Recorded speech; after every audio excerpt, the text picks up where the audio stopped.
Hola amigos de la literatura y del cine, de las aventuras y las reflexiones filosóficas. Hoy toca hablar de un escritor de una dimensión oceánica. Hoy vamos a hablar de Joseph Conrad, que ejerció una influencia a veces inadvertida. Por ejemplo, Hemingway evidentemente fue muy influido por Conrad. También si hiciéramos la clasificación no desde el punto de vista estilístico, sino grandes relatos en el mar. Bueno, empezaríamos con la Biblia, Jonás y la ballena, llegaríamos muy pronto a Hemingway, ¿no? Porque después de todo, ¿qué describe Darwin de su expedición en el Beagle? Nada especialmente náutico ni marítimo. Sería muy divertido escribir una obra de teatro con el diálogo entre Rosas, el restaurador de las leyes, que tuvo un brevísimo encuentro con Charles Darwin, que él quería abordar el Beagle en Montevideo, entonces lo autoriza. Entonces sería interesante desarrollarlo desde el punto de vista sarmientino, porque Sarmiento considera Rosas bien animal, ¿no? El Facundo lo escribe bastante pensando en Rosas, en todo lo salvaje, lo hirsuto, y bueno, a punto tal que hace que el zoológico sea lo que era el palacio, lo que era la casa de Rosas, ¿no? Hay entonces, bueno, una serie de relatos marítimos, pero yo no querría asociar a Joseph Conrad con el mar, porque considero que su valor trasciende los relatos que tienen que ver con el mar, y además lo usual es que uno considere el mar, pese a la inmensidad que uno podría considerar opresiva, normalmente se considera desde el punto de esta idea tan benevolente, la naturaleza, sus maravillosos paisajes, y la naturaleza como amiga, no San Francisco de Asís diciendo hermano lobo, sino el hermoso sol nos acaricia con sus rayos para darnos fuerza, los pájaros con sus hermosos melodiosos cantos para darnos melodía. Toda esa idea que incluso aparece en la ecología es evidentemente está ausente en Joseph Conrad, que habla de la, digamos, naturaleza roja de uñas y dientes de Tennyson, y que no está atado ideológicamente a su época como quedó atrapado Kipling. Tampoco me gustaría recaer en el cliché de comparar canónicamente a Kipling con Conrad y decir uno es el autor moderno de los relatos objetivos y otro subjetivo, y Conrad es la subjetividad, pues la verdad que a mí me encanta Kipling con sus obsesiones psicológicas.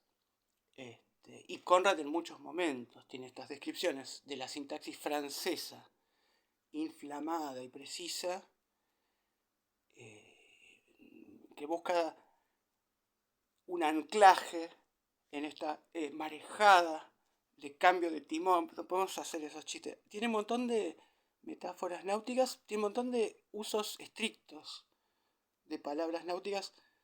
Yo creo que con una función destinada a dar una carnadura realista. Después todo es un escritor, se considera, ¿no?, que es un escritor realista de la época, casi del surgimiento del naturalismo de Solá y de la época en que se documenta la realidad, ¿no?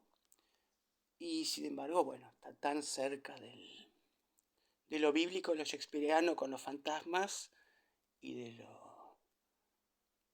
yo diría, de la esotérica más oscurantista, de lo satanista incluso, ¿no? Bueno, vamos a resumir brevemente entonces primero su biografía. Pero bueno, Hemingway disfraza la influencia que ejerció sobre él Joseph Conrad diciendo: a mí me influyó un norteamericano, Mark Twain. Scott Fitzgerald disfraza la influencia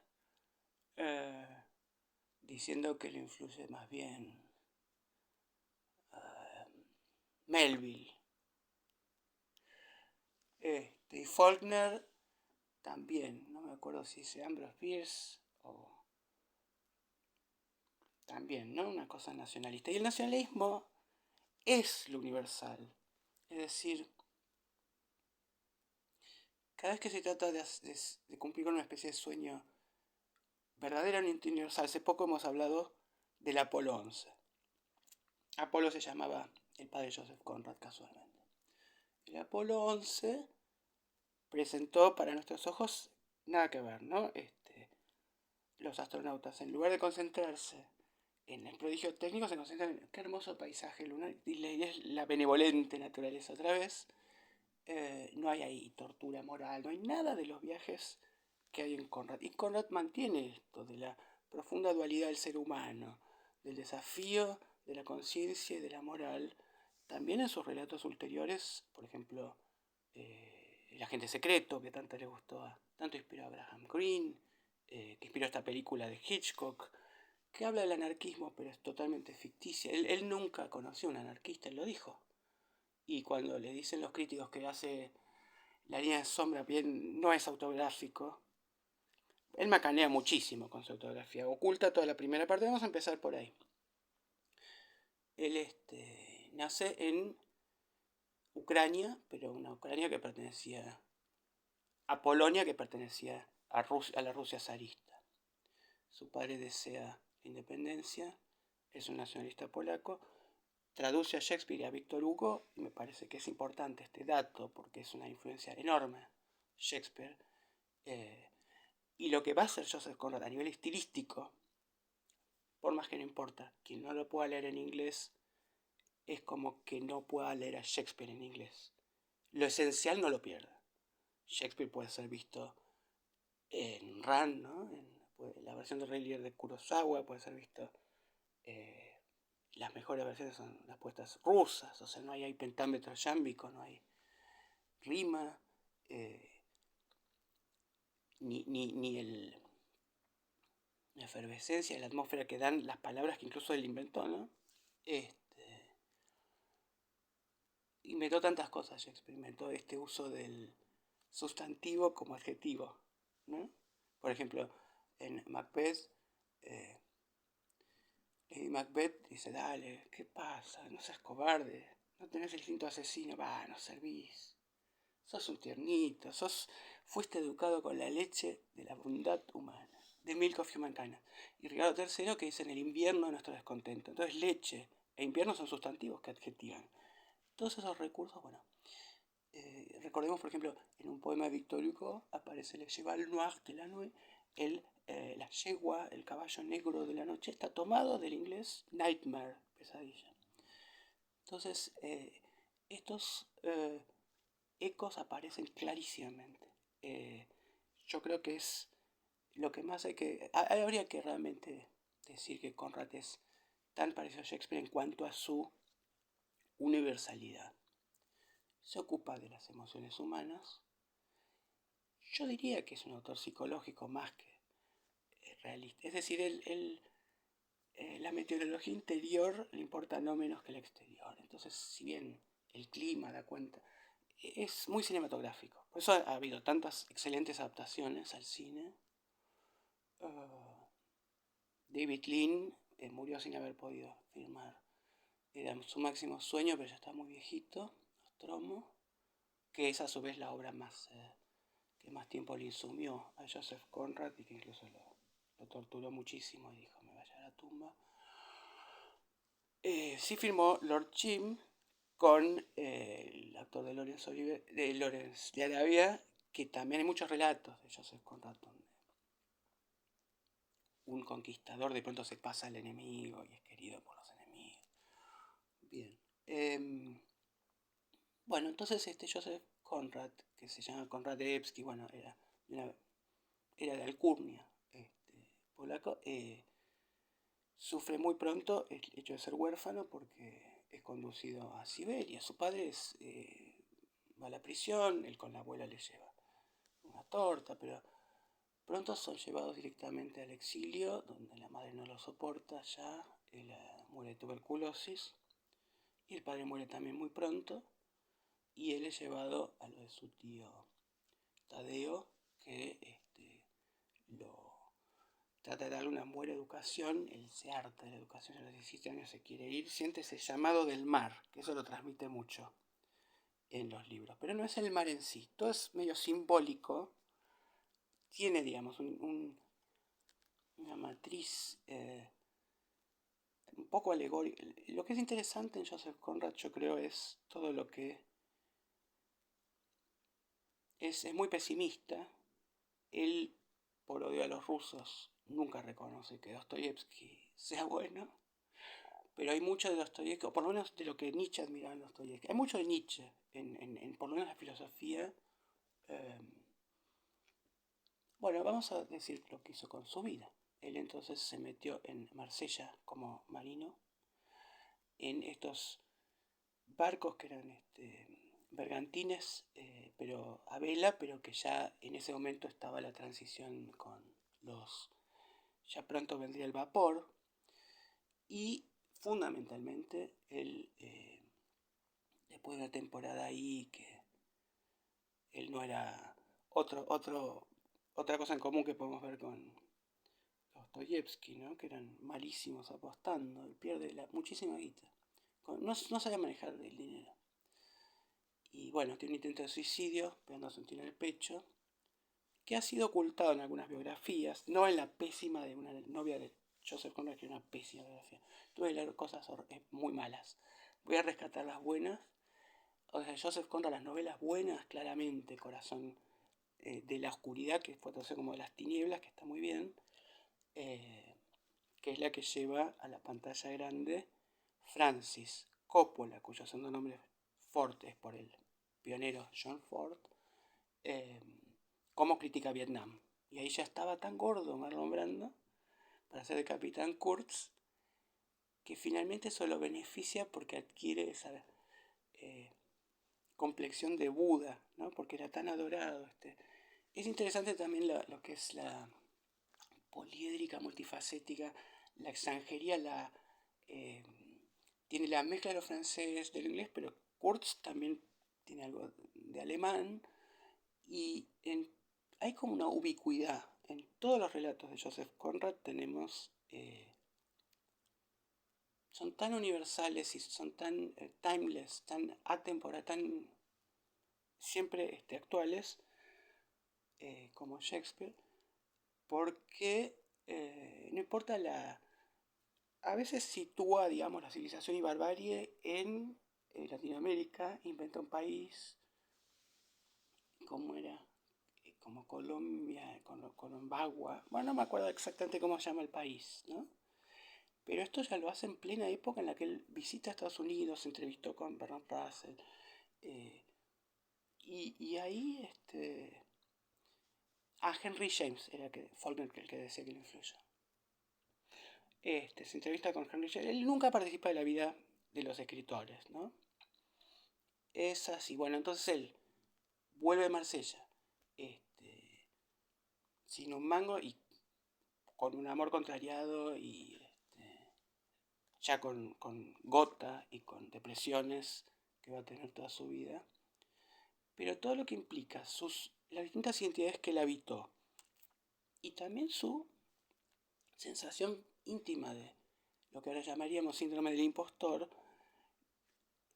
aparece de una manera que todos podemos sentirnos identificados, todos nos sentimos impostores. Es decir, él dice: yo soy un polaco, pero acá estoy navegando para los ingleses. Es como el más inglés, al mismo tiempo es el menos inglés. Él escribe, es la tercera lengua del inglés. No sabía al principio si escribe en francés o en inglés. ¿Y qué hace? Así como Borges traslada la sintaxis inglesa a nuestro español, él traslada la sintaxis francesa y la vivacidad francesa a un inglés tan físico y tan concreto, que él escribe un inglés perfecto, como sería un inglés de diccionario, y justamente no es inglés, pues no escribe perfecto. Es un gran modelo estilístico, pero tiene este aspecto de extranjería que lo vuelve tan caro a nuestros ojos, porque nos muestra como ajeno y como hostil, por ejemplo, al mar, claramente, en Tifón, y a su vez nos enfrentamos al África. El de niño quería conocer el África, el continente desconocido, y bueno, lo principal en su vida, desde luego, es que viaja la primera parte de Marsella yo creo que la decide borrar de su autobiografía porque realmente participó como traficante de armas para los carlistas, entonces para él era un deshonor, qué sé yo.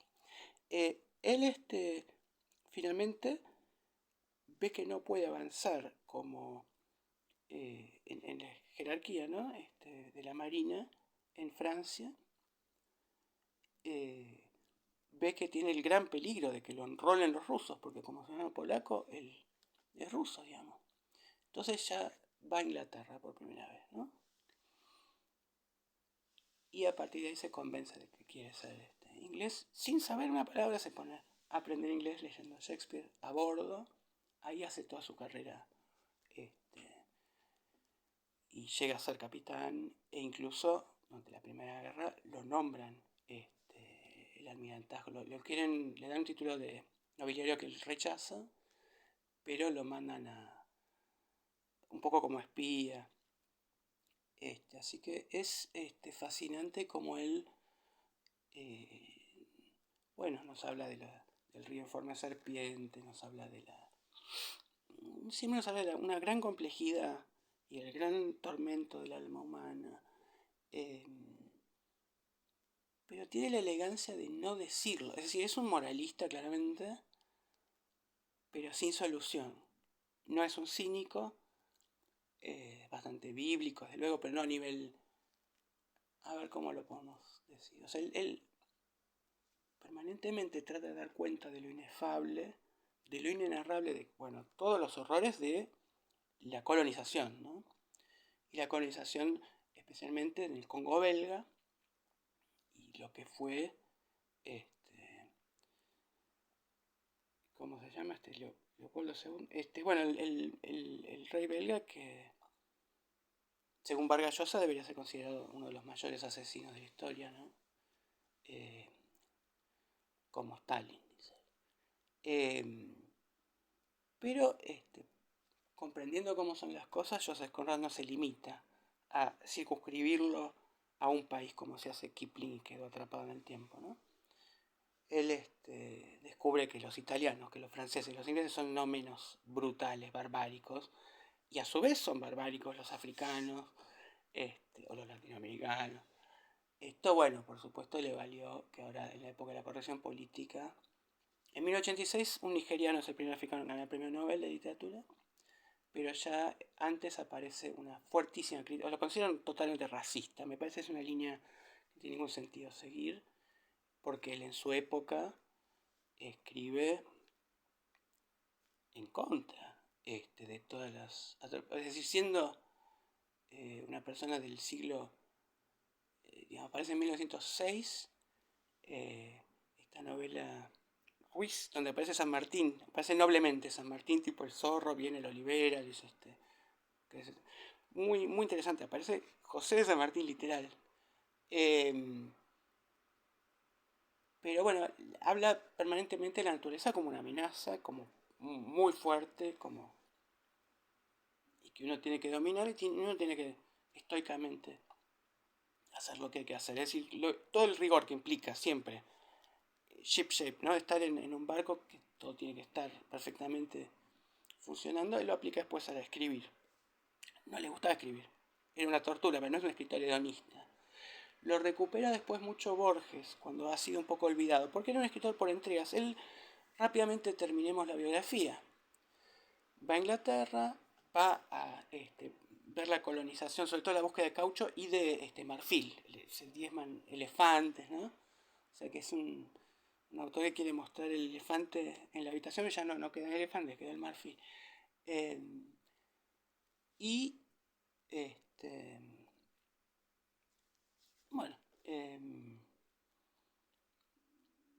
muchísimo lo que prepara, que hay poquito tiempo ahora, ¿no? Pero no nos vamos a detener entonces.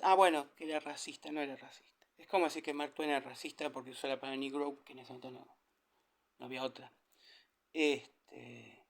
Tiene descripciones adversas sobre me impresionó en Haití, un negro salvaje, y todavía sueño con él. Pero hay que pensar que la mentalidad en ese momento realmente era muy maniquea, era el positivismo, era una idea de que está realmente el hombre, de burden of white man, el fardo del hombre blanco es llevar la civilización a estos atrasados. No hay duda en este momento histórico en la mentalidad humana de que existe el progreso, que tiene una única línea, no es que hay, bueno, puede ser musulmán con luchador, no, el progreso es sacátelo, ¿no? Y entonces todo lo que son ahora los dilemas bioéticos de una tribu en el Amazonas sacrifica al primogénito para que haya cosechas, y si le salvamos la vida al primogénito, lo estamos desarraigando de su pueblo al que traiciona. Entonces, todo eso no existe. Pero sería como decir que Shakespeare es antisemita por lo que escribió Shylock, si me pinchan, no sangro. O Aristóteles esclavista, cuando Aristóteles decía en el futuro las máquinas van a reemplazar a los esclavos. Hay que no descontextualizar, todo ese aspecto no lo vamos a tocar ahora. Simplemente vamos a recordar las mejores novelas: Agente Secreto, Lord Jim, La Línea La Sombra, y si hay uno solo que leer, El Corazón de las Tinieblas, que ahora tiene una excelente versión de Jorge von der Bieder, excelente traductor, que es una edición comentada y anotada, y a la que le han quitado el artículo, ¿no? Porque en la novela original, así como Muerte en Venecia, y no La Muerte en Venecia, es Heart of Darkness, ¿no? Corazón de la Tinieblas. De manera que tenemos ahora una excelente traducción, aún para los que no lean inglés, van a disfrutar de lo mejor de Joseph Conrad. Yo no conozco a nadie que lo haya leído y no le haya gustado, porque él se propuso además ser atrapante, así que es un autor que recomiendo fervorosamente, pero además que no requiere muchas explicaciones. Él escribía para un lector común, y aventuras, así que es un escritor excelentísimo. Borges lo recuperó después cuando ya no se editaba acá. O sea, muchos intelectuales dicen: yo llegué a Conrad por Borges, y Borges lo leía imaginando los paisajes de Malasia con el tigre, ¿no? Bueno, vamos a tener que dejar. Como siempre, si les gustó, les pido que dejen un mensaje, que se suscriban, y cualquier consulta que tengan, terminológica, referencias, recomendaciones, con muchísimo gusto las voy a... Siempre me encanta hacer esto, y, y siempre me quedo corto. Siempre hay muchas cosas que para que sea vivaz, para que tenga algo de espontáneo y que no sea una lectura o algo rígido, muchas cosas me quedan en el tintero, así que siempre va a ser un gran placer cubrir las pequeñas lagunas, ¿no? Y bueno, hay que decir también el aspecto del plagio. Es cierto, él se basó en sus pequeñas aventuras, pero después se le ocurrió un argumento sobre lo que fuere y iba y consultaba fuentes, y en muchos casos se notaba por un error de una fuente que lo sacó de ahí. Pero bueno, realmente todo lo que escribió Joseph Conrad es magnífica literatura, todo. No hay novelas pésimas de él.